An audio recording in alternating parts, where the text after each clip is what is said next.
وہ کیا کچھ اس کے ساتھ ہوا ہم نے دیکھ لیا کہ 109 میں اب بیٹمنٹ میں جو کیس بنا کوئی کیس نہیں ہے. میں نے چونکہ فائل ساری پڑھی ہے. What a genius. 342 کا ان کا اپنا اسٹیٹمنٹ دیکھا ہے میں نے. ایک میمن صاحب تھے ایڈوکیٹ, وہ اس سارے کیس کے اندر آئے, یا بختیار ہینڈل نہ کر پائے, اور ابھی بھی عمران خان کے قریب کچھ ایسے لوگ ہیں تو وہ ہینڈل نہ کر پائے. تو وہ جب آئے تو انہوں نے 3-4 سوال ایسے اٹھائے, جورسڈکشن کا معاملہ چھیڑا, تو ون فائن مارننگ ہی فاؤنڈ ڈیڈ. یہ ریکارڈ کی باتیں آپ کو شاید پتا ہو, اور میں صرف آپ کے سامنے جو بات رکھنا چاہتا ہوں کہ اب عمران خان نے جب یہ معاملہ اب یہ ٹکر لے لی اب اس نے, تو پھر تو بڑا مشکل تھا نا. اب اس کو 3 طرح سے آؤٹ کرنا تھا. ایک تو حکومت سے, اور میں ان دنوں میں عمران خان صاحب کو کہتا رہا ہوں کہ سیڈیشن اور بغاوت کے پرچے درج ہونے چاہیے, لیکن عمران خان صاحب کے آس پاس ایسے لوگ بیٹھے تھے جن کا اپنا ایک نقطہ نظر تھا کہ بلاول بھٹو جب سندھ سے نکل کے اپنا سندھ ہاؤس پہنچا اور آگے گورنمنٹ ٹاپل کی, تو یہ بغاوت ہے, گورنمنٹ ٹاپل کیا آپ نے, اور بغاوت کے پرچے درج ہوئے ہوتے تو آج جیسے عمران خان جھوٹے پرچے فیس کر رہا ہے, یہ سچے پرچوں کی اپنی ایک اہمیت ہوتی. تو پہلا کام تو یہ تھا کہ ان کی گورنمنٹ کو کو کرنا تھا اور ٹاپل کرنا تھا, اور اس کے لیے ہم سب نے دیکھا جو کچھ ہوا. پیسہ انڈکٹ ہوا, پھر نیشنل سیکیورٹی کے لیے معاملات سارے سامنے آئے, پھر وہ معاملے عدالتوں میں بھی گئے, اور عدالتوں میں ایک سٹیج کے اوپر یہ ذہنی طور پر ہم سمجھتے تھے کہ فیصلہ ہو گیا ہے کہ آپ نئے الیکشن کی طرف چلے جائیں. اگر اس وقت نئے الیکشن کی طرف چلے جاتے تو اس وقت ملک جو اکانومی اور باقی حالات خراب ہوتے شاید نہ ہوتے. اظہر صاحب دوسرا معاملہ ادھر ذرا روکو. یہ جو ذہن کی آپ بات کر رہے ہیں کہ اس وقت ایک عام تاثر تھا, اور وہ میرا خیال ہے فاروق نائک سے بھی کسی نے پوچھا تو اس نے بھی کہا کہ ہاں جی مجھے لگ رہا ہے کہ وہ اس یہ کو میں ڈسمس گواہ ہوں. کر دیں گے, لیکن ہمارا خیال ہے کہ الیکشن اناؤنس کر دیں گے. تو یہ ہوا کیا اظہر صاحب, ذرا بتائیے. میں چونکہ اس پروسیڈنگ میں ساتھ شامل تھا, اور میں 7 تاریخ والے دن میں وہیں تھا, بلکہ میرا ایک ٹویٹ بڑا مشہور ہوا ہے. ہوں آپ حیدر مہد صاحب, میں نے کچھ میری پروڈکشنز کہہ دیں, پروڈکشن اس کانٹیکس میں ہے میری اپنے تجربے کی بنیاد پر. ہوں میں نے 27 مارچ کو ایک ٹویٹ کیا تھا جب عمران سائفر لہرانے جا رہے تھے, عمران خان چھکا مارنے کے لیے تیار, تحریک عدم اعتماد اسمبلی میں پیش نہیں ہوئی, اسمبلیاں تحلیل ہو سکتی ہیں. عمران خان صاحب چاہتے تو اتنا بڑا رسک لے سکتے تھے, اس وقت اسمبلیاں تحلیل کر سکتے تھے. دوسرا میں نے کہا کہ تحریک عدم اعتماد وگرنہ تحریک عدم اعتماد میں سکم اسپیکر رولنگ سے مسترد کر دے اور اسمبلیاں تحلیل. میں جناب یہ 27 مارچ کو کہہ رہا ہوں, میں سمجھ گیا. اور 3 اپریل کو یہ کام جب ہوا تو میں تو وہاں پر موجود تھا. یعنی 3 اپریل کی صبح کے وقت اپنا سحری کے وقت 2 آدمی موجود تھے. عمران ریاض میرے ساتھ میریٹ میں موجود تھے, ایک اور صاحب موجود تھے بزنس مین. ان کے سامنے یہ میں نے ساری بات کہی تھی. اگر اور کورٹ میں جب یہ سارا معاملہ آ گیا, جب عدالت کا ذہن بن گیا کہ اسمبلی تحلیل ہو گئی ہے, اگلے الیکشن کی طرف بات چل رہی ہے, تو کورٹ کا مائنڈ تقریباً بظاہر ایسا ہی نظر آیا. لیکن جب وہ ججمنٹ سنانے کے لیے گئے, واپس آئے, تو الیکشن کمیشن یہاں موجود تھا. الیکشن کمیشن نے کہا کہ جناب 7 مہینے کا ٹائم, ہم 7 مہینے سے پہلے الیکشن نہیں کرا سکتے.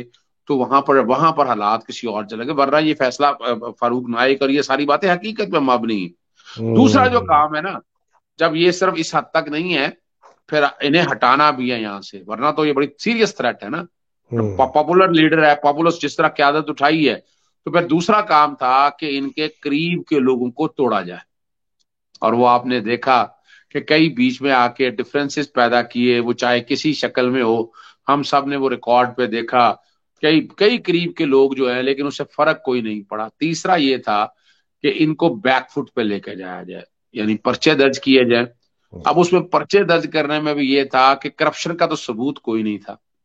عمران خان صاحب نے کسی دھرنے کو نہیں روکا, ایف آئی اے کو اس طرح استعمال نہیں کیا جو ایف آئی اے اب تو دیکھنا بغاوت اور وہ دہشت گردی بکتی پھر رہی ہے, ریوڑیوں کی طرح بکتی پھر رہی ہے. جب مرضی جو ہوتا جائے یہ ہوتا رہے یہ سارا کام. اور ہم نے یہ دیکھا کہ یہ ایک کام تو یہ عمران خان نے نہیں کیا کہ یہ کام ہوا. پھر یہی نہیں ہے, الیکشن کمیشن استعمال ہوا ہے. الیکشن کمیشن کو جس طرح کوئی بھی الیکشن, ڈسکا کا الیکشن دے لیں, کوئی حالات اور واقعہ دیکھیں, ہم نے سارا معاملہ دیکھا. پھر یہ توشہ خانہ کا کیس نہیں ہے, جھوٹا کیس ہے. میں لفظ جھوٹا استعمال کر رہا ہوں. کیونکہ اس میں توشہ خانہ میں اگر نان ڈسکلوجر ہے یا مس ڈسکلوجر ہے تو اس سے نااہلی نہیں ہو سکتی. تو یعنی ان کو اسمبلیوں سے نکالنا تھا تاکہ وزیر اعظم کے کینڈیڈیٹ نہ رہیں. اور یہ چونکہ الیکشن کمیشن کوڈ یا ٹرائبیونل نہیں ہے، میں نے تو پہلے دن سے کہا تھا، میں نے ووٹر کی طرف سے چیلنج کی، لاہور ہائی کورٹ میں معاملہ آ گیا. پھر یہی ٹیرین وائٹ والا کیس اٹھا کر دیکھے، وہاں بھی انہیں ڈسکوالیفیکیشن کرنے کی باتیں ہو رہی ہیں.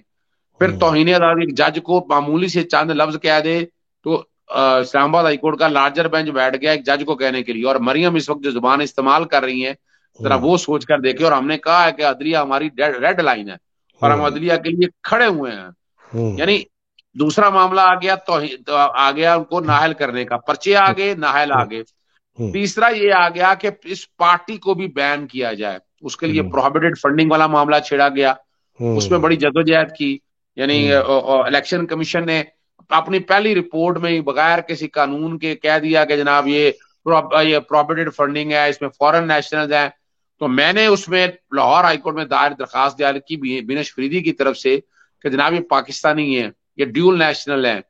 اور اس حد تک میں نے ڈکلیئر کرایا یہ پاکستانی ہیں. پھر یہ تھا کہ جو پیسہ ضبط کرنا ہے تو وہ ضبط کرنے کے حوالے سے مجھے بھی شوکاز دیں گے. تو یہ والا معاملہ تھا کہ پارٹی کو بھی ڈس بین کرنا تھا کسی نہ کسی طرح سے. اور پھر الیکشن کمیشن نے کچھ اور جو قریبی لوگ تھے جنہوں نے الیکشن کمیشن میں زبان استعمال کی، انہیں توہین عدالت کی پروسیڈنگ شروع کر دی. اگر توہین عدالت میں سزا ہو جائے نا تو پھر آپ 5 سال تک الیکشن نہیں لڑ سکتے. اب الیکشن کمیشن جو کہ کوڈ نہیں ہے، ہم نے اس کو علیحدہ چیلنج کیا کہ یہ کوڈ نہیں ہے، اور اس کی انٹرپریٹیشن کے حوالے سے کئی معاملات چلتے رہے. تو آپ کے سامنے بنیادی طور پر آپریشن رجیم چینج کا اگلا جو سٹیپ ہے، اس سٹیپ میں عمران خان کو بیک فٹ پہ لے کے جانا تھا. اور پارلیمنٹ سے دیکھیں عمران خان، میں آج بھی اس بات سے اتفاق نہیں کرتا. ادھر ایک سوال، ایک اظہر صاحب جسٹ وانٹ ٹو سمرائز جو آپ نے کہا ہے. میرے جو آپ نے بتائے 5 ان کے خلاف کیٹیگریز ہیں جس سے وہ ان کو روکنا چاہتے ہیں. ایک ہے توشہ خانہ، مس ریپرزنٹیشن. دوسرا ٹیرین وائٹ. تیسرا کنٹیمپٹ زیبا والا. چوتھا پارٹی کا بین کرنا. اور 5واں ان کے پارٹی کے لوگوں کے خلاف ای سی پی نے کنٹیمپٹ کا. یہ 5 بڑے بڑے یہ ہیں، ان کے اندر باقی سب پرچے ڈالے جا رہے ہیں. دیکھیں نا، یہی بنیادی طور پر یہی تو بات ہے نا کہ جس کو لے کر چل رہے ہیں. اور چھوٹی موٹی چیزیں ساتھ ساتھ چلتی رہتی ہیں. یعنی چھوٹے بچے، یعنی مثال کے طور پر آپ نے 144 کی خلاف ورزی کی ہے، پرچہ درج ہو گیا، اور دہشت گردی کے پرچے درج ہو گئے. سیڈیشن ایک چھٹی کیٹیگری. ٹھیک ہے نا. اچھا سوری، اب وہاں چلے جائیں جو آپ کہہ رہے تھے کہ پارٹی کو کرانے کے. اور آپ نے شاید بات شروع کی تھی کس کی، کہ میں نے ان سے کہا تھا کہ کوئی کیس دائر کرنے کے لیے. ہاں، اور وہ یہاں لاہور ہائی کورٹ میں دائر کیا بینش فریدی صاحبہ کی طرف سے. انہیں پہلے کہا گیا کہ یہ ڈیول نیشنل ہیں، یہ ناٹ پاکستانی نہیں ہے. نادرا نے بھی آ کے اس بات کو سپورٹ کیا. پھر یہ تھا کہ ان کے پیسے جو ضبط کرنے تھے ان کے حوالے سے تو اس میں شوکاس دینا پڑے گا، تو وہ بات آ گئی. پھر یہی معاملہ نہیں ہے، الیکشن کمیشن توہین عدالت کی پروسیڈنگ شروع کر دی. حالانکہ وہ عدالت نہیں ہے، توہین الیکشن کمیشن، اس کو چیلنج ہم نے کر دیا ہے. اور اس میں بھی باتیں اب ساری وضاحت کے ساتھ سامنے آ گئی کہ الیکشن کمیشن ایک کورٹ نہیں ہے، نہ یہ ٹرائبیونل ہے. اور یہ وہ کیٹیگری ہے کہ جس میں کوشش یہ کی گئی کہ ان کے قریب گھیرا تنگ کر دیا جائے. اور یہ سارا کچھ کون کر رہی ہیں؟ وہ 13 سیاسی جماعتیں جو ایک نظام کے ساتھ لڑتی رہی ہیں اور فائنلی وہ ایک مساق جمہوریت پر آ گئی، چارٹر آف ڈیموکریسی کے اوپر آ گئی. اور اس میں کمال کی بات آپ کے سامنے ہے، یہ طے ہو گیا تھا ان کے مساق جمہوریت پڑھ لیں کہ آپ نے منحرف اراکین کو، بگوڑوں کو جو آپس میں آپ جو ڈیفیکشن کرتے ہیں ان کا ساتھ نہیں دینا. اور ہم نے دیکھا آپریشن رجیم چینج کے حصے میں نیشنل اسمبلی میں بھی اور صوبائی اسمبلی میں بھی. اب اس پہ مصیبت پڑ گئی. بڑے بڑے جو چاہے وہ رضا ربانی ہو، وہ اس طرف آگے کہ نہیں، یعنی اس کا مطلب ہے وہ گند اور بلا کو ساتھ دے رہے تھے، امانت میں خیانت والے کانسیپٹ کو ساتھ دے رہے تھے. یہ تو یاد رکھیے گا، یہ تو ہماری اعلیٰ عدالتیں ہیں جو ساتھ کھڑی ہیں، جو میرٹ پہ باتیں کر رہی ہیں. جس دن یہ عدالتیں بھی سائڈ پہ ہو گئی اور نواز شریف کا گلہ ان عدالتوں پہ تھا. جب 1999 کے بعد نواز شریف یہاں سے گیا، 2007 میں جب لائرز موومنٹ شروع ہوئی تو اس لائر موومنٹ کے 2 ایجنڈے تھے. ایک جنرل ریٹائرڈ پرویز مشرف کو ہٹانا تھا، اور دوسرا یہ کام کرنا تھا کہ خاص طور پر کہ عدلیہ جو ہے وہ اپنی مرضی کی آنی چاہیے، نواز شریف کی مرضی کی آنی چاہیے، اور ہم نے وہ سارا دیکھا اور ہم نے ریکارڈ پہ دیکھا ہے یہ ساری چیزوں کو اگر سامنے رکھ کر دیکھیں کہ 102 ججز ہٹائے گئے اس وقت، تو 102 ججز۔ 102 آزاد صاحب یہ بتائیے، تو ان سارے کیسز میں سے سب سے خطرناک کیسز کون سے ہیں جس کی وجہ سے یہ عمران کو جو ان کی منشا ہے وہ کسی طریقے سے یہ کروائے؟ اچھا، وہ فوجداری پرچے ہیں جو کہ فوجداری پرچوں کو اپنے طریقے سے چلا سکتے ہیں۔ جہاں تک نااہل ہونے والا ہے وہاں مجھے کچھ نظر نہیں آتا، پروویڈنٹ فنڈنگ والے ہیں مجھے کچھ نظر نہیں آتا۔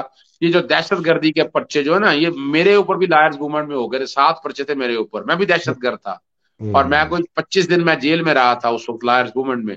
تو میں نے وہاں سے بہت کچھ سیکھا ہے سارے وہ پولیٹیکل پرچے تھے، وقت کے ساتھ ساتھ ختم ہو گئے تھے، یہ انہی پرچوں کو استعمال کر رہے ہیں۔ یعنی آپ عدالتی ہیئرنگ میں گئے، جوڈیشل کمپلیکس گئے، ہائی کورٹ گئے، کیا ہوا؟ آپ پہ دہشت گردی کے پرچے درج کر دیے۔ تو یہ ایک نارمل روٹین چلی آ رہی ہے کہ یہ جو خاص طور پر یہ جو پرچے ہیں نا، ان پرچوں میں کوشش دیکھیں، دو نقص ہوں گے کام ان میں۔ فرض کرے کنوکشن دلا دیں، ایک نمبر 1، جب کنوکشن ہوگی تو ڈسکوالیفیکیشن بھی ہو جائے گی، یہ بھی یاد رکھیے گا کہ ضروری سمجھ، یعنی ایک ہی تیر میں 2 شکار ہو جائیں گے، اور وہ سب سے آسان کام ہے، اسی لیے فوکس ان پہ کیا ہوا ہے۔ اور ہم بھی جو یہ فوجداری پرچے ہم سمجھتے ہیں کچھ نہیں ہے، اس لیے اس میں گو سلو کا پرنسپل لے کر چل رہے ہیں کہ ان کو آرام سے بیٹھ کر فیس کیا جائے اور ان چیزوں کو دیکھا جائے۔ یہ وہ معاملے ہیں نا، توشہ خانہ کی حد تک ہم بڑا کلیئر آ گئے ہیں، وہ بڑا مشکل ہے۔ اگر خدا نخواستہ کو ڈسکوالیفائی بھی کریں تو دیر نہیں لگے گی اعلیٰ عدالتوں میں اس کو سیٹیسفائڈ کرنے کے لیے۔ باقی الیکشن کمیشن الیکشن کمیشن کو توہین عدالت کا جو اختیار ہے وہ الٹرا وائلٹ ڈکلیئر ہونا ہی ہونا ہے۔ میں نہیں سمجھتا ہماری عدالتیں عدالتوں کے پیرلل ایک سسٹم کھڑا کر دیں، آرٹیکل 175 پھر کہاں جائے گا، پھر عدالتوں کی فوقیت کہاں جائے گی؟ میری ذاتی رائے کے مطابق وہ توہین عدالت والا معاملہ بھی ختم ہو جائے گا۔ پروویڈنٹ فنڈنگ میں چونکہ اکاؤنٹ پورے ہیں، پیسہ کہاں سے آیا، کس طرح گیا، یہ سارا کچھ ریکارڈ کے اوپر ہے، تو وہ پارٹی کو ڈسبین کرنے کا بھی ہو نہیں سکے گا۔ اس کے لیے آرٹیکل 17 اویلیبل ہے۔ یہ کوشش یہاں کی گئی تھی، لیکن عدالت نے، لارجر بینچ نے یہ کہہ دیا کہ اگر اس کام کے لیے جانا ہے، وہ لفظ استعمال ہوئے integrity, security and defence of Pakistan, کہ کوئی سیاسی جماعت ملکی مفادات کے خلاف کام کر رہی ہے اور اپنے ڈیفنس کے خلاف کام کر رہی ہے تو اس کو بین کیا جا سکتا ہے، اس کو تحلیل کیا جا سکتا ہے۔ تو پاکستان تحریک انصاف کے پاس ایسی ایویڈنس تو کوئی ہے نہیں، نہ کوئی ریکارڈ پہ ایسی چیزیں ہیں، تو اس لیے یہاں اس کانٹیکس پہ بھی انہیں فائدہ ہے، اور اسی چیز کا وہ فائدہ اٹھا رہے ہیں اور کوشش یہی کر رہے ہیں۔ لیکن ظاہر ابھی نظر آ رہا ہے کہ حالات تھوڑے سے، جو اگلا جو آپ اگلے تیسرے حصے میں آپ کے ساتھ جو آگے ہو رہا ہے، توشہ خانہ ہو رہا ہے، آگے الیکشن ہو رہے ہیں نہیں ہو رہے، چونکہ اس میں میری ان میں بھی انوالومنٹ بہت زیادہ ہے، لیکن میں شارٹ میں بات ختم کرتے ہوئے آپ کے سامنے کہتا ہوں، عمران خان کھڑے ہیں اور وہ لڑنے کے لیے تیار ہیں، انٹل کھڑے ہیں اور لڑنے کے لیے تیار ہیں، تو اتنا آسان کام نہیں ہے انہیں گرانا۔ وہ کمپرومائزنگ سٹیج پہ اگر چلے جائے تو وہ ایک علیحدہ ہوگا۔ اظہر صاحب تھینک یو ویری مچ۔ ایک بتائیے، یہ جو پارلیمنٹ کے اندر ری انسٹیٹ ہوئے ہیں ایم این ایز، ان کی قانونی حیثیت اس وقت کیا ہے؟ پی ٹی آئی کے جو ری انسٹیٹ ہوئے ہیں۔ اچھا، یہ اچھا سوال ہے آپ کا، اور بڑا زبردست سوال آپ نے یہ اٹھایا ہے، اور اس میں تو پہلے دن سے حیدر مہدی صاحب مثال کے طور پر میری جو باتیں کہی ہوئی ہیں، میں نے مارچ اپریل میں کہا تھا کہ الیکشن اپریل میں ہوں گے، یہ میرے ریکارڈ کی باتیں ہیں سارے، اور ہم اپریل میں ڈیٹیں آ گئی، الیکشن ہوتے یا نہیں ہوتے وہ ایک علیحدہ ایشو ہے، وہ اور کوشش یہی ہے کہ نہ ہو سکے۔ دوسرا میں نے کہا تھا کہ اب نیشنل اسمبلی میں استعفے نہیں دینے چاہیے، آپ نے استعفے دے دیں گے تو ممبر الیکشن کمیشن سارے وہ لے جائیں گے، چیئرمین نیب وہ لگا لیں گے، کیئر ٹیکر سیٹ اپ، میں نے اس کو چیلنج کیا ہوا ہے، میں نے اس کو بھی چیلنج کیا ہوا راجہ ریاض کو کہ اپوزیشن لیڈر یہ ہے نہیں، یعنی 20 بگوڑے ہیں ان میں سے، وہ جا کر اور الیکشن لڑنے کا کہہ رہے ہیں، ہم لڑیں گے الیکشن پاکستان مسلم لیگ نون کی طرف سے۔ تو یہ تو اس لیے ذہن میں رکھیے گا، یہ اتنا آسان کام نہیں ہے۔ میں پہلے دن سے اس بات کا قائل نہیں تھا، میں کہہ رہا تھا یہ استعفے نہیں دینے چاہیے اسمبلی میں، جیسے انہوں نے 7 سیٹوں سے آپ کو گرایا تھا، آپ 7 سیٹیں کسی وقت بھی ارینج کر کے دوبارہ آپ گرا سکتے تھے۔ دوسرا کیا ہوا کہ کوئی بھی اگر قانون سازی کر رہی ہیں، اگر کوئی سین اوائز پارلیمنٹ کے اندر اٹھانی ہے وہ آپ اٹھا نہیں سکیں گے، چونکہ پارلیمنٹ میں نہیں بیٹھے ہیں۔ جو کہ اصولوں پہ عمران خان صاحب نے یہ بات کی تھی، اور میں اتفاق کرتا ہوں ان کے اس بات پہ، لیکن ان مافیا سے لڑنے کے لیے آپ کو اسمبلی کے اندر بھی ہونا ضروری ہے تاکہ آپ اسمبلی کے اندر آواز اٹھا سکیں یہ. اور تو آج اگر استعفے، اب ان کی کیا قانونی حیثیت ہے جو 41 اب دیکھیں ریسٹور جی؟ جہاں تک تو اس استعفے کے کانسیکوینس میں الیکشن ہونے تھے وہ سسپینڈ ہو گئے ہوئے ہیں، وہ الیکشن نہیں ہو رہے، وہ اسٹے ہو گئے ہیں. لیکن ان کو بحال کرنے کی حد تک ابھی فیصلہ یہ کرنا ہے، اور وہ اگر ان کی ممبرشپ بحال ہو جاتی ہے. اور کمال کی بات یہ ہے کہ راجہ ریاض صاحب نے اور یہ اسپیکر جو نیشنل اسمبلی ہیں، انہوں نے استعفے، جب لوگ خود کہتے رہے کہ استعفے منظور کر لیں، کسی کے نہیں منظور کیے. جی انہوں نے کہا باری باری سنوں گا، اور جب دیکھا کہ یہ پارلیمنٹ میں واپس آ رہے ہیں پھر فوراً بھاگ کے ایک رات کو سارے کے سارے ایکسپٹ کر لیجئے گئے. تو یہ بدنیتی کا ایلیمنٹ بڑا وضاحت کے ساتھ سامنے ہے، اور اگر ان چیزوں کو سب کو ملا کر اگر آپ پڑھیں تو آپ کو بڑی وضاحت کے ساتھ چیز سمجھ آ جائے گی کہ کیا ہو رہا ہے. سو اظہر صاحب، قانونی طور پر تو جو لاہور ہائی کورٹ کا ججمنٹ ہے کہ یہ جو ریزگنیشنز ہیں یہ اب نل اینڈ وائڈ ہو گئے ہیں، اور یہ لوگ جو ہیں یہ سارے اب واپس نیشنل اسمبلی کے ممبرز ہیں. 41 تھے، پھر اس کے بعد دوسرے تھے، اور اس کے نظر میں یہ لوگ جا کے ملے بھی راجہ راجہ رینٹل کہہ رہا ہوں، راجہ پرویز اشرف، اس سے جا کے ملے کہ بھائی اب تو یہ ہو گیا، ہم نے نیا اپنا جو اپوزیشن لیڈر ہے شاہ محمود قریشی کو تعین کیا ہے، تو آپ مہربانی کر کے کریں. تو اس نے اس پر فیصلہ نہیں دی ہے. میں اس کی قانونی حیثیت کیا ہے جو وہ فیصلہ نہیں دے رہا، شاہ محمود قریشی کو نہیں اپوائنٹ کر رہا لیڈر آف دی اپوزیشن؟ اچھا، یہ بڑا زبردست سوال ہے یہاں آپ کا، اور یہ بھی میں تو دیکھیے اپنے تو کوششیں کر کے لگا رہتا ہوں. یعنی پنجاب کا الیکشن ہو، الیکشن کمیشن ہو، اپوزیشن لیڈر ہو، اور کوئی کام ہو، اس حوالے سے میں نے تو اپنے تئیں بہت کام کیا، اور کوشش یہی ہے. اور یہ اس وقت بھی معاملات سارے جو ہے نا وہ چھیڑے تھے. اپوزیشن لیڈر دیکھیں آپ کا ہونا بڑا ضروری ہے. نگران سیٹ اپ اگر آپ نے لے کر آنا ہے تو آپ سے مشاورت ہونی ہے، تب نگران سیٹ اپ آنا ہے نیشنل اسمبلی کے حوالے سے.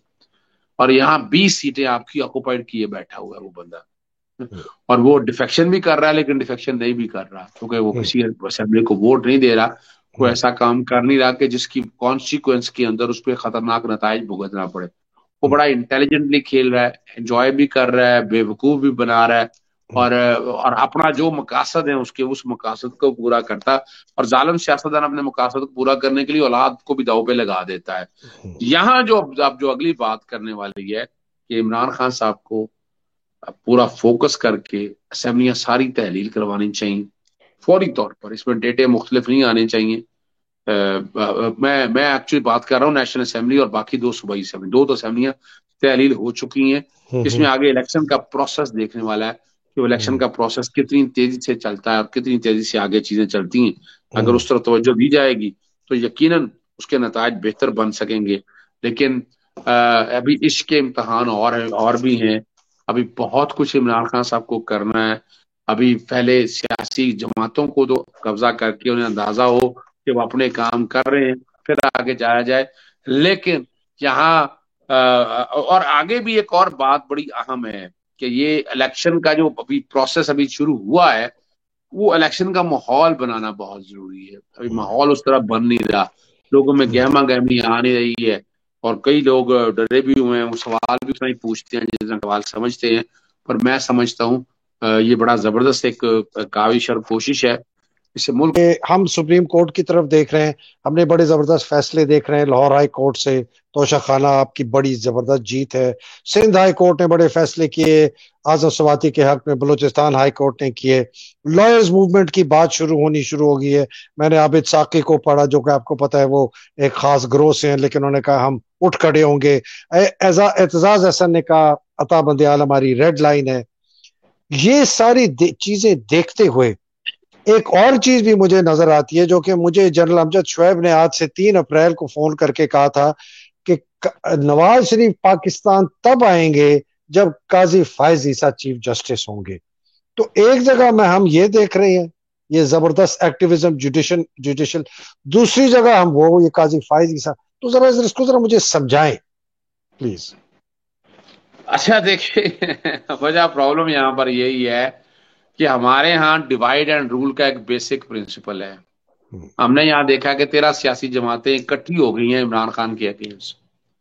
اب عدالتوں میں ڈیوائڈ کا بھی پرنسپل یہاں بھی رہ جا رہا ہے، یہاں ملائن کرنے کی کوشش کی، اور ہم آج بڑی وضاحت کے ساتھ کہتے ہیں کہ چیف جسٹس اور عدلیہ ہماری ریڈ لائن ہے، اور اس میں ہم کوئی کمپرومائز نہیں کریں گے، اور ہم اس پہ کسی سیاسی جماعت کا لحاظ بھی نہیں کریں گے. اس حوالے سے اس سارے نظام میں اگر آپ دیکھ لیں، ان عدالتوں نے ریلیف دیا، ان عدالتوں نے انصاف فراہم کیا، ورنہ تو وہ جو کچھ ہو رہا تھا یہ سارا کچھ ریکارڈ کے اوپر اویلیبل ہے. اور یہاں جسٹس قاضی فائز صاحب کے بارے میں جیسے آپ نے اگر کیس دیکھا جائے تو میری ذاتی رائے کے مطابق تو اوپن اینڈ شٹ معاملہ ہے، لیکن چونکہ معاملے کسی اور طرف جا رہے ہیں، کسی اور ڈگر کی طرف جا رہے ہیں، یہاں ایک جو کام سب سے ضروری اب کرنے والا وہ یہ ہے کہ الیکشن کا ماحول بنا کے یہاں پر الیکشن کی طرف لے جایا جائے. جتنا جلد سے جلد لے جائیں گے اتنا جلد چیزیں بہتر کی طرف، چاہے علیحدہ آپ بنوائیں اور ان چیزوں کو ایکٹیویٹ کریں. ورنہ جو ہے نا، یہ اس کے امتحان ابھی اور بہت پڑے ہیں. عمران خان حکومت میں آ بھی جائیں گے تو اتنا آسان کام نہیں، ان کی حکومت چلنے نہیں دیں گے، اس کے لیے بہت مسائل پیدا ہوں گے. وہ اس وقت آیا دیکھیں گے جب باری آئے گی. تو ایک آخری سیاسی سوال، عمران اگر یہ نان بیلیبل اریسٹ وارنٹ جو ان کے کیے ہوئے ہیں، مجھے پتا ہے اس میں کوئی جان نہیں ہے، 29 مارچ والے آپ کو بھی پتا ہے، لیکن اگر یہ عمران کو کسی طریقے سے اریسٹ کر کے یا خدا نہ خواستہ کوئی نقصان پہنچاتے ہیں اور پورا جو یہ کایا ہی پلٹ جاتی ہے ہمارے سیاسی منظر نامے کے، اقتصادی، معاشی، ہر قسم کا، سوشل، سماجی، تو کیا دیکھتے ہیں وزیر صاحب؟ کیا آپ کی جو نظر ہے وہ کیا دیکھتی ہے اگر اس قسم کا حالات ہو جائیں؟ دیکھیں حالات تو اچھے نہیں ہیں جی، میں آپ کو پہلے بتا دوں. وجہ یہ ہے یہاں سائے سے بھی ڈرنا چاہیے. یو ڈونٹ نو کہ آپ کے ساتھ جو بیٹھا ہے وہ کیا ہے، وہ کیا چاہتا ہے. ہوں، یہاں سارے لوگ جو ہیں وہ الیکشن نہیں چاہتے، ہوں، اور اگر الیکشن نہیں چاہتے تو پھر بڑا حالات خراب حالات ہیں. ہم آج بھی سمجھتے ہیں یہاں الیکشن ہونے چاہیے، وقت پہ ہونے چاہیے، اور وقت ہو چکا ہے. وقت ہر ایک کو پتا ہے کہ وہ ناٹ لیٹر دین 90 days ہے. ہوں، اب اس کی انٹرپریٹیشن کے حوالے سے بھی ہم گئے، نہیں مانتے تھے. الیکشن کمیشن کا گورنر بھاگ گیا کہ میں نے اسمبلیاں تحلیل نہیں کی ہیں. پھر ہم نے یہیں سے میں نے سیکشن 57 کی پٹیشن فائل کی، اس پہ ہوں، نوٹس ہوا تو صدر پاکستان نے تاریخ دے دی. وہ ہوں، چیلنج کیا، الٹیمیٹلی بھی سیٹ سائڈ ہونے کے بعد جو بال جو ہے وہ اپنا الیکشن کمیشن کے سامنے پڑی ہوئی ہے. اب وہ کھیل پاتے یا نہیں کھیل پاتے وہ ایک علیحدہ بات ہے، لیکن ابھی بہت سی ہرڈلز ہیں، ہوں، اور زیادہ ہرڈلز ہیں، اور سو ان سو ہرڈل کو کراس آپ نے اور ہم نے کرنا ہے. اور وہ کس طرح ہوں، ہو سکتی ہے؟ وہ ہوں، صرف اور صرف ووٹ کی طاقت ہے. ایمانداری سے ووٹ پڑ جائیں تو ہوں. رزلٹ آپ دیکھ لیجئے گا، ورنہ پھر یہی کچھ ہوتا رہے گا. تو عزیز صاحب، یا یہی میں نے پوچھا تھا، یہی کچھ ہوتا رہے گا، یہی اسی قسم کی ہم چیز دیکھتے گئے، یا آپ سمجھتے ہیں، میں سمجھتا ہوں کہ بہت سخت حالات خراب ہو جائیں گے، میری نظر میں خانہ جنگی بھی ہو جائے گی. میں آپ جیسے لوگوں سے پوچھ رہا ہوں جو آن گراؤنڈ ہیں، ہر روز آپ کو پتا ہے، آپ بھی اس قسم کے بھیانک فیوچر دیکھ رہے ہیں، یا آپ سمجھتے ہیں کہ نہیں، اتنا بھیانک نہیں ہوگا، حالات قابو میں ہی رہیں گے اگر اس کو الیکشن نہ ہونے دے یا عمران کو کوئی نقصان پہنچایا جائے؟ ایک اچھا اسیسمنٹ لے دیکھیے، رہا ہوں. اچھا یہ میں بتا دوں، عمران خان صاحب کو تو کسی طرح سے بھی شاید جو حالات بن رہے ہیں کہ کارنر کرنا، باقی چیزیں اپنی جگہ ہے، لیکن دوسری طرف عوام کا جو جوش جذبہ ہے نا وہ الیکشن کروانے کا ہے، اور وہ الیکشن لے کر بیٹھیں گے، ایسے نہیں ہے بیٹھیں گے، میں بتا دوں آپ کو. اور آپ جتنا مرضی آپ کو اکٹھا کرنا چاہیں وہ ہو نہیں سکتا. اور اس کے لیے لیڈر کی طرف توجہ ہے، لیڈر لوگوں کو لے لے گا. جیسے ابھی نعرہ پاکستان کرنے جا رہے ہیں، ریلی بڑی زبردست رہی ہے. اگر لیڈر نے اس طرح ایکٹیویٹ کر لیا باتوں کو تو آپ امید رکھیے گا کہ بہت بہتر ہوگا. ذہنی سکون تو اپنی جگہ ہے، لیکن ایک پاکستانی ہونے کے ناطے ہم بہتری کی طرف دیکھیں. انشاءاللہ. توشہ خانہ کا کوئی ایکشن لے گا ای سی پی ان سارے چور چکے ڈاکو لٹیروں کے خلاف؟ اچھا بڑا زبردست سوال ہے، میں نے تو بڑی جان ماری ہے اس میں. اب آئے نو آرڈر آ ہائے. گیا، اور آرڈر آ گیا، اور اس کی طرح آسان کام نہیں ہے. اب اس میں ایک سوال تو پیدا ہوتا ہے، میں نے تو جو ریکارڈ پیش کیا میں نے کہا اس پہ شک و شبہات میرے موجود ہے، اور اس پہ دستخط کر کے پھر وہ جمع کرائی جائے گا تاکہ ریکارڈ کے اوپر اویلیبل رہے. اور اس کو اکٹھا کر کے اگر ہم دیکھیں تو ہمیں سمجھ آ جاتی ہے کہ کیا کچھ ہو رہا ہے. اور یاد رکھیے گا یہ اتنا مشکل کام نہیں ہے. توشہ خانہ ہے کیا؟ اور توشہ خانہ میں سب سے خطرناک بات ہے ملک کی سلامتی خطرے میں ہے. ایک بندہ آپ کو گاڑی دے دیتا ہے کوئی 20 کروڑ کی، اور آپ یہاں خریدتے ہیں فرض کریں 1 کروڑ کی، تو 20 کروڑ میں سے 19 کروڑ ہے، وہ رشوت ہی تو ہے. بالکل. وہ اسی لیے تو کہا گیا نا ملک کی سلامتی کو ساتھ رکھ کر دیکھنا ہے. یہ خالی صرف ووٹ دینا مقصد نہیں ہے کہ وہ کیوں دے ہوں، رہے ہیں، کیا وجہ ہے. تو یہ والے معاملے بھی وہ سارے دیکھنے والے ہیں. پھر ان توشہ خانہ کی ڈیٹیلوں کو اگر آپ سمجھنے کی کوشش کریں، ہوں، اب میں جو دیکھ رہا ہوں انہوں نے سورس نہیں بتایا کہاں سے آیا، کہ کس ملک سے آیا اور کیوں دیا گیا. اور یہ سوال بھی آیا کہ امریکہ کے صدر کو جب ایک گھڑی، تو جب ایک پین تحفے پہ دیا جا سکتا ہے تو وہ اتنے پیسے کیا پاکستان سے کیا انہیں لینا؟ کو پاکستان میں ویسٹڈ ہوں، انٹرسٹ زیادہ ہے. یہ چیز بھی ہوں، صاف، اور ویلیویشن سامنے نہیں ابھی تک آئی. لیکن ہوں، اس کے اندر اگر عمران خان کا پرنسپل اپلائی کیا جائے تو اس میں بہت سے لوگ نااہل ہو جائیں گے، اور 62(1)(f) لگے گا، تاحیات نااہلی والی بات آئے گی. یہ اس لیے اس طرف جانے نہیں دے رہے. لیکن اگر یہ معاملہ اس طرف چلا گیا تو شاخانہ کا یہ بلے رہا ہے. ابھی تو صرف 2002 سے لے کر اب تک کا ریکارڈ پبلک ہوا ہے نا، 2002 سے پہلے کا ریکارڈ یہ پبلک نہیں کر رہے. ہم پیچھے پڑے ہوئے ہیں کہ اسکیٹرڈ فارم میں جس شکل میں بھی ہے وہ نواز شریف اور ان کا دور ہے، اور یہ جنرل پرویز مشرف سے آنے سے پہلے کا. اور اس میں آپ جب چیزیں ساری سامنے رکھیں گے تو آپ پریشان ہو جائیں گے کیا کچھ ہے. میں تو 476 صفحے دکھ ہوا مجھے کہ یار اللہ. ہم لوگ نے کیا حال کر دیا ہے. اور وہ امیر کبیر لوگ کہ جن کے بارے میں مسئلہ کوئی نہیں تھا، وہ بھی گھڑیاں خریدتے پھر رہے ہیں، وہ پائن ایپل خریدتے پھر رہے ہیں. کسی نے کہا کو فرائی پین بھی ملتا ہے وہاں پر، اس کو تحفے میں آیا. میں نے تو دیکھا لیکن مجھے کوئی فرائی پین نظر نہیں آیا. اگر آپ کو کوئی فرائی پین نظر آئے اس میں تو ضرور بتائیے گا. اچھا صاحب، میں نے نا ایک فون توڑایا اپنے پرانے پیٹی بند بھائیوں کو، ایک سینئر جرنیل کو. میں نے کہا یار جو تم لوگوں کو جو تحفے ملتے ہیں وہ کہاں جمع کراتے تھے؟ توشہ خانے میں. کہتا ہے ہم کوئی کسی کو جمع نہیں کراتے تھے، جو آتا تھا ہڑپ کر جاتے ہیں. یہ اس نے مجھے کہا ہے، سینئر جنرل ہے، 3 اسٹار ہے، ریٹائرڈ ہے. تو میں نے کہا تمہارا کوئی ریکارڈ نہیں ہوتا؟ کہتا ہے نہیں مجھے تو نہیں پتا چلتا، جو تحفہ آتا ہے ہم لے لیتے ہیں پرسنلی، نہ کوئی ریکارڈ ہے. میں نے کہا ججوں کا کیا ہے؟ ججوں کو جو وہ میں آپ سے پوچھتا ہوں حضرت صاحب. تو یہ بھی کوئی چٹا بٹا کھلے گا یہ جرنیلوں کا اور ججوں کا کہ ان کو جو تحفے ملتے ہیں یہ کہاں گئے ہیں؟ اچھا یہ چیزیں تو اب ساری ریکارڈ کے اوپر دیکھیں، جب باقی کا آ سکتا ہے تو یہ ریکارڈ بھی سامنے آنا چاہیے، یہ ضروری ہے. اور پوری دنیا کا اگر کانسیپٹ اٹھا کر دیکھ لیں، کوئی ملک آپ لے جائیں، انہوں نے توشہ خانہ کے جو چیزیں ہیں انہوں نے اس کو رکھ کر یا میوزیم بنا دی ہیں یا اس کو پرزرو کر لیا ہے. پاکستان ایک ایسا ملک ہے، یہ کھلواڑ کھیلا جا رہا ہے، اور ہر چیز کو اپنے ذاتی مقاصد کے ساتھ، یعنی کھربوں روپے کے مالک بھی سینکڑوں روپے نہیں چھوڑتے. پائن ایپل کے ڈبے تک تو لے گئے، باقی کیا کہیں گے آپ.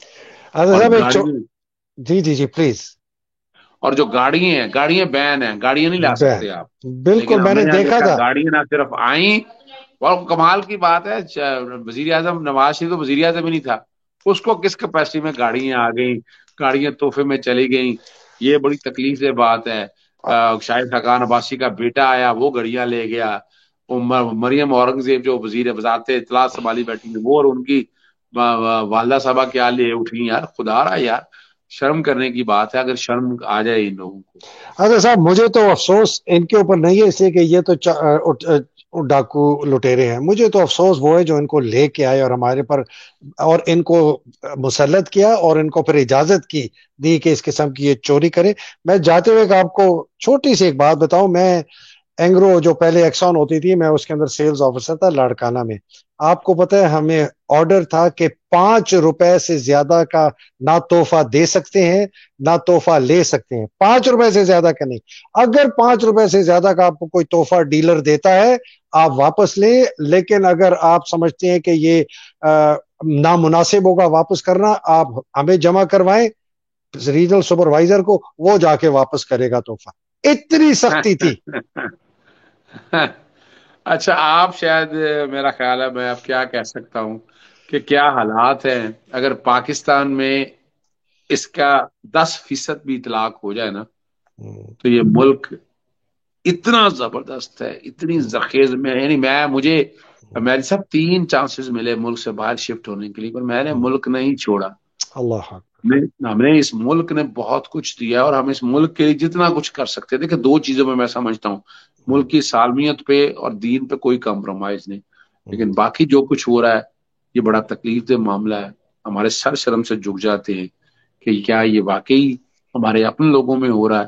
ہمیں یہی ایک تکلیف ہے. اللہ تعالیٰ حامی و ناصر ہو ہم سب کا. جی بہت شکریہ اظہر صاحب. مجھے تو اتنا یہ ڈیپ راٹ ہے، یہ اتنا گند، یہ کینسر اتنا پھیلا ہوا ہے، میں تو آنےسٹلی کہنا نہیں چاہیے، لیکن جب تک مجھے لگتا ہے کہ کوئی ایک بہت ہی میسو قسم کی، بہت میجر قسم کی سرجری ہو تو اس سے بغیر یہ ہم چھوٹی موٹی لوڈو سے نہیں بچے گا.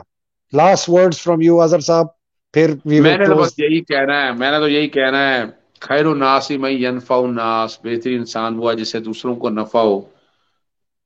بحیثیت پاکستانی ہمیں متحد رہنا ہے، اکٹھے رہنا ہے، اور اس ملک کے لیے جتنی بہتری کر سکیں ہمیں وہ کرنی چاہیے. اظہر صاحب بہت بہت شکریہ، بہت زبردست. آپ مجاہدوں والا کام کر رہے ہیں، جہاد کر رہے ہیں. اللہ سبحانہ تعالیٰ آپ کو اس میں کامیاب کرے. پاکستان کو اللہ سبحانہ تعالیٰ اپنے حفظ و امان میں رکھے. حقیقی آزادی کی جنگ لڑنے والوں کو اپنے حفظ و امان میں رکھے. پاکستان زندہ باد، پاکستان پائندہ باد. السلام علیکم، خدا حافظ.